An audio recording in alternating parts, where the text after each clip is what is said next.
প্রিয় SSC 26 ব্যাচের স্টুডেন্টরা, তো তোমাদের সামনে কলেজ ভর্তি হবা। তো আজকের এই ভিডিওতে আমি তোমাদের বলবো যে তোমরা কেন সরকারি কলেজে ভর্তি হবা বা সরকারি কলেজে ভর্তি হলে তুমি কি কি সুবিধা পাচ্ছ, এই সব কিছু থাকতেছে আজকের এই ভিডিওতে। তো আজকের এই ভিডিওতে সরকারি কলেজে চান্স পাওয়ার সুবিধা, এবার মান যাচাই পয়েন্ট, খরচের তুলনামূলক হিসাব, চান্স পাওয়ার আসল রহস্য, এই সকল তথ্যই থাকবে। তো সবার আগেই বলে নিই সরকারি কলেজকে তুমি কেন বেছে নিবে। দেখো,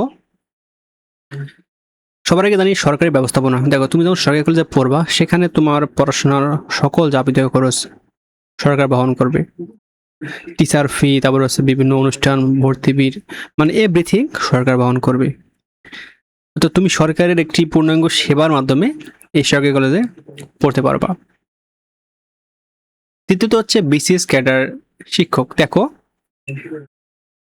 সরকারি কলেজে যে কয়েকটা শিক্ষক আসে তারা প্রত্যেকেই শিক্ষা ক্যাডারে বিশেষ ক্যাডার রয়েছে, এবং দেখো তারা কিন্তু অনেক জ্ঞানী, এবং তুমি একজন জ্ঞানী মানুষের কাছ থেকে সবসময় ভালো কিছুই পাবা সবসময়, এবং ভালো সার্ভিস পাবা। তারা অনেক সুন্দর করে তোমাকে প্রতিটা টপিক শেখাবেন, এবং তুমি একটা বেস্ট পড়াশোনার সাপোর্ট পাবা এবং বেস্ট পড়াশোনা পাচ্ছ, একটা সুবিধা পাবা।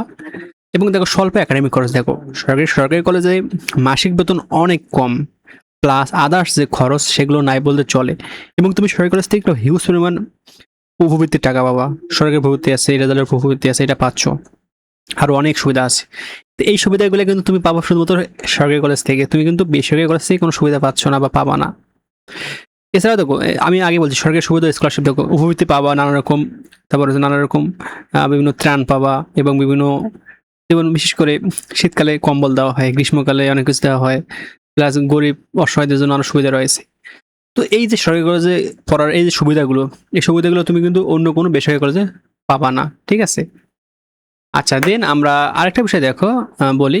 দেখো, সরকারি কলেজ আমরা 3 ভাগে ভাগ করেছি। এক হচ্ছে বিভাগীয় পর্যায়ের কলেজ, জেলা পর্যায়ের কলেজ, উপজেলা পর্যায়ের কলেজ। তো দেখো, সবার আগে বলি বিভাগীয় পর্যায়ের কলেজ। দেখো, বিভাগীয় পর্যায়ের কলেজগুলোতে তুমি কি সুবিধা পাচ্ছ? সাধারণত বড় বড় বিভাগীয় শহরে অবস্থিত নামকরা কলেজগুলো, যেমন Dhaka college, Chattogram college, Rajshahi college, তারপর রংপুর কারমাইকেল কলেজ, সেখানে সুযোগ সুবিধার মধ্যে দেখি বিশাল একটা ক্যাম্পাস পাচ্ছ। অর্থাৎ বিভাগীয় শহরে ক্যাম্পাসটা অনেক বিশাল হয়, বড় হয়, সমৃদ্ধ লাইব্রেরি পাবা। সেখানে লাইব্রেরিতে অনেক বিভিন্ন রাইটার, বিভিন্ন মানে তোমার হচ্ছে বই পাবা, তারপর হচ্ছে সুসজ্জিত বিজ্ঞান ল্যাব পাবা, তারপর সমৃদ্ধ সহশিক্ষা কার্যক্রম, তো এই সুবিধা পাচ্ছ।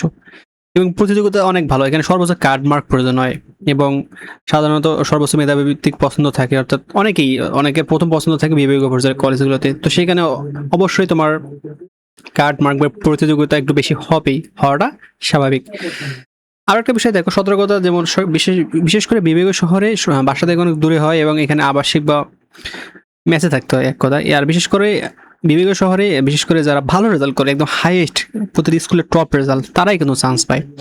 এবং তার বিভাগীয় শহরে যদি একটু ভালো করে পড়াশোনা করে, তাহলে তারা বিশ্ববিদ্যালয়ে, ইউনিভার্সিটি, মেডিকেলে খুব সুন্দরভাবে চান্স পাবে।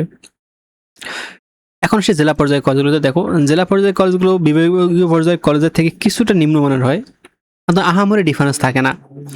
তো এখানে সুযোগ সুবিধা দেখো, মানসম্মত ক্লাসরুম পাবা, অভিজ্ঞ শিক্ষকবৃন্দ অবশ্যই পাবা, কারণ এখানেও বিশেষ ক্যাডার দিয়ে নিয়োগ হচ্ছে, এবং প্রতিটা শিক্ষকই অনেক ভালো শেখায়। তারপরে নিয়মিত মেধা মূল্যায়ন হয়, এবং ভারসাম্যপূর্ণ পরিবেশ, বুঝতে পারছো? এবং প্রতিযোগিতা দেখো, এখানেও বিশেষ করে জেলা পর্যায়ের কলেজগুলোতে তোমার চান্স পাওয়ার জন্য কমপক্ষে জিপিএ 5 পাওয়া লাগবে। দেখো, জিপিএ 5 ছাড়া তুমি জেলা পর্যায়ের কলেজগুলোতে সায়েন্স চান্স পাবো না, মানবিকে চান্স পেতে পারো 4.50 দিয়ে। আর জেলা পর্যায়ের কলেজগুলোতে পড়ার সুবিধা আছে, এখানে যাতায়াত অনেক সহজ হয়। তো মনে রাখবা, যাদের রেজাল্ট 4.50 থেকে 5 GPA 5 এর মধ্যে, তারা অবশ্যই জেলা পর্যায়ে কলেজ ট্রাই করবা, এবং যাদের মার্কও ভালো এবং GPA 5 আছে, তারা অবশ্যই বিভাগীয় পর্যায়ে কলেজে ট্রাই করবে। কারণ দেখো, তোমার হাতে সুযোগ আছে, তুমি কেন ট্রাই করবে না? যদি তোমার হাতে সুযোগ না থাকতো তাহলে তুমি ট্রাই করতে না, কিন্তু তোমার হাতে সুযোগ রয়েছে, তাহলে তুমি অবশ্যই ট্রাই করবা। দেন বলবো উপজেলা পর্যায়ের কলেজ। দেখো, উপজেলা পর্যায়ের কলেজগুলোতে তোমার সুযোগ সুবিধা তুলনামূলক কম, তারপরেও এখানে সরকারি ক্যাডার শিক্ষক রয়েছে, এখানে পড়াশোনার খরচ কম, তারপর নিজ বাড়িতে থেকে পড়ার সুবিধা পাবা, এবং প্রতিযোগিতা ক্ষেত্রে কম প্রতিযোগিতা হবে, তুলনামূলক কম জিপি লাগে, এবং কার্ড মার্কসও কম পেলেও তুমি উপজেলা পর্যায়ে কলেজগুলোতে চান্স পাবা। কিন্তু একটা জিনিস মনে রাখবা, একটা বেসরকারি কলেজে পড়ার যে খরচ, তার তুলনায় অনেক কম খরচে তুমি একটা উপজেলা পর্যায়ে কলেজে পড়তে পারতেছো। তো অবশ্যই তুমি যে টাকা দিয়ে একটা বেসরকারি কলেজে পড়বা, তুমি সেই টাকা তুমি প্রাইভেট পড়ার ক্ষেত্রে ব্যয় করো এবং তুমি বেসরকারি কলেজে পড়ো, তাহলে তোমার দেখো তুমি ভালো টিচারের কাছে পড়তে পারতেছো। তো এই টেকনিকটা খাটাতে পারো যে তুমি বেসরকারি কলেজে না পড়ে তুমি একটা উপজেলা পর্যায়ে কলেজে পড়লা এবং একটা ভালো মেসে থাকলা যেটা আছে সরকারি কলেজের পাশে বা ভালো সরকারি কলেজের পাশে, এবং সেই মেসে থেকে তুমি সরকারি কলেজের শিক্ষকের কাছে প্রাইভেট পড়ো, তাহলে তো হচ্ছে কি তুমি সমান সুযোগ সুবিধা পাচ্ছ। দেখতেছো, এই সুবিধাটা এই টেকনিকটা কাজে লাগাবো বিশেষ করে, ঠিক আছে।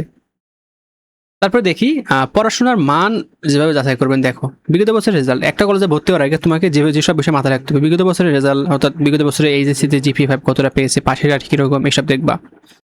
তারপর শিক্ষকের উপস্থিতি এবং নিয়মিত ক্লাস কিরকম হয়, দেখো এটা খুব গুরুত্বপূর্ণ যে শিক্ষকের উপস্থিতি কিরকম, এটা যদি তোমার ভালো হয় তাহলে এই অনুযায়ী তুমি দেখবা যে সেখানে ক্লাস কিরকম হয়, তারপর যে শিক্ষক কিরকম, তারপর যে পর্যাপ্ত ক্লাসরুম ও পরিবেশ। দেখো তুমি যে কলেজে পড়ছো সেখানে পরিবেশ কিরকম, সেখানে কি রাজনীতি আছে, সেখানে কি অন্যান্য কার্যকলাপ বেশি হয়, এসব দেখবা। আরেকটা বিষয় দেখবা ল্যাব ও প্র্যাকটিক্যাল ব্যবহার, ল্যাব সুবিধা ও প্র্যাকটিক্যাল ব্যবহার এইসব অনেক কাজে দেয়। তারপর একটা বিষয় খেয়াল রাখবো আবাসিক সুবিধা। দেখো তুমি যে কলেজে পড়তে যাচ্ছ সেখানে আবাসিক খরচ কিরকম, সেখানে কি ম্যাথ আছে, ম্যাথের কোয়ালিটি কিরকম, তুমি কি ভালোভাবে পড়াশোনা করতে পারবা, এইসব বিষয় দেখবা। দেন হচ্ছে অ্যাক্সেস সুবিধা ও লাইব্রেরি। দেখো অনেক ক্ষেত্রে হচ্ছে লাইব্রেরি সুবিধাটা থাকলে হয় কি তুমি অনেক বই লাইব্রেরি থেকে পড়তে পারো, বিশেষ করে তোমার একাডেমিক বই কিনতে পারতেছো না, টাকার সমস্যা, তুমি লাইব্রেরি থেকে বই নিয়ে পড়লা, লাইব্রেরিতে গাইড আছে, লাইব্রেরিতে টেস্ট পেপার আছে, সব কিছু আছে। তো লাইব্রেরি সুবিধাটা থাকলে তোমার অনেক কিছু সুবিধা হয়। তো দেন হচ্ছে দেখো যদি তোমার এই সব কিছু দেখে তোমার সব কিছু পারফেক্টলি মনে হয় তবে তুমি একটা সরকারি কলেজে পড়বা। তারপর দেখি খরচের তুলনা সরকারি বনাম বেসরকারি কলেজ। দেখো সরকারি কলেজে প্রতি মাসে বেতন অন্তত অনেক কম, 15 থেকে 20 টাকা, অথচ একটা বেসরকারি কলেজে পড়তে গেলে তোমার প্রতি মাসে 1500 থেকে বিভিন্ন 8,000 পর্যন্ত সর্বোচ্চ বেতন রয়েছে অনেক কলেজে। তারপরে একাডেমিক ফি 2 বছরের মোট তোমার একাডেমিক ফি 3 থেকে 4-5 হাজার টাকা নেবে, কিন্তু একটা বেসরকারি কলেজে তুমি 2 বছরে তোমার 1 থেকে 2 লক্ষ টাকা লাগবে। তো ভাবছো কতগুলো টাকা। বেসরকারি কলেজে না পড়ে তুমি একটা উপজেলা পর্যায়ে কলেজে পড়ো, পরে তুমি ওই টাকা দিয়ে তুমি প্রাইভেট পড়ো। এমনটা না যে তুমি বেসরকারি কলেজ পড়লা তোমার প্রাইভেট পড়া লাগবে না, অবশ্যই তোমাকে প্রাইভেট পড়া লাগবে, তাহলে তুমি এক্সট্রা এখানে খরচটা করবে ভাইয়া, অবশ্যই এই খরচটা কম করা যাবে না। তোমার পরীক্ষার ফি দেখো, বোর্ড পরীক্ষায় নির্দিষ্ট ফি আলাদা, এখানে খুবই সীমিত, কিন্তু এইখানে বেসরকারি কলেজে তোমার একটা বড় অঙ্কের টাকা গুনতে হয়, বুঝতে পারছো, একটা বড় অঙ্কের টাকা গুনতে হয়। তারপর দেখো পড়াশোনার আনুষঙ্গিক যে দেখো বই খাতা, প্রাইভেট কোচিং সবকিছুই খুবই কম টাকা লাগে। অন্যদিকে এখানে যে বাধ্যতামূলক ড্রেস কোড থাকে, এদের বলা গাইড বই কিনতে হয়, তাহলে এইসবে একটু বাড়তেই প্যারা। তো দেখি 2 বছরের আনুমানিক খরচের তুলনা। দেখো তুমি যদি প্রাইভেট কলেজে পড়ো সেক্ষেত্রে তোমার প্রতি মাসে গড় শুধুমাত্র একাডেমিক খরচ বাদে 2500 টাকা লাগবে।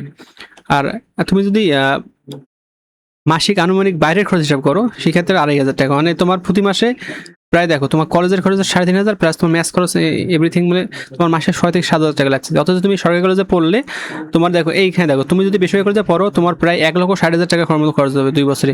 অথচ তুমি যদি সরকারি কলেজে পড়ো সেক্ষেত্রে তোমার মাত্র 5,500 টাকার ভিতরে তুমি পড়াশোনা করতে পারতেছো। তো এই বড় এর চেয়ে বড় সুবিধা আছে কি? নাই। তো একটা বিষয় দেখি চান্স পাওয়ার আসল তথ্য।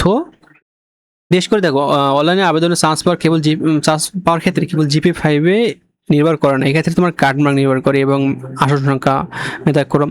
এখন ধরো কোনো কলেজে আসন সংখ্যা 3,000 1,000 আছে, এখানে আবেদন করছে 5,000-এর মতো, সেক্ষেত্রে তাদের কি করবে, অবশ্যই তাদের কাটমার্ক আছে তাদেরকে অগ্রাধিকার দিবে। তো এক্ষেত্রে দেখো তোমাকে কি কি বিষয় বিবেচনা করতে হবে, আবেদনকারী, আসন সংখ্যা, মেধাক্রম, কলেজ চয়েস, চূড়ান্ত ভর্তি, এইসব কিছু বিবেচনা করে তোমাকে একটা সরকারি কলেজে চয়েস দিতে হবে। তো তুমি কলেজ কিভাবে সাজাবা? 1 নম্বরে তোমার ড্রিম কলেজ, যেখানে তোমার পড়ার স্বপ্ন ছিল, এটা দিবা। 2 নম্বরে তোমার রিয়েলিস্টিক কলেজ। 3 নম্বরে তোমার সেফ, 3 বা 4-এ তোমার সেফ কলেজ দেবা। এভাবে কলেজ সাজালে তোমার এটা পূর্ণাঙ্গ ভালো কলেজের একটা লিস্ট তৈরি হবে। তো আশা করি তুমি বুঝতে পারছো আমি কি বলতে চাইছি ভিডিওর মাধ্যমে। তো ভিডিওটা এই পর্যন্ত। আসসালামু আলাইকুম। আর আমাদের চ্যানেল অবশ্যই সাবস্ক্রাইব করবা, কারণ এখানে তোমরা শিক্ষামূলক সকল আপডেট তথ্য পাবা। আসসালামু আলাইকুম।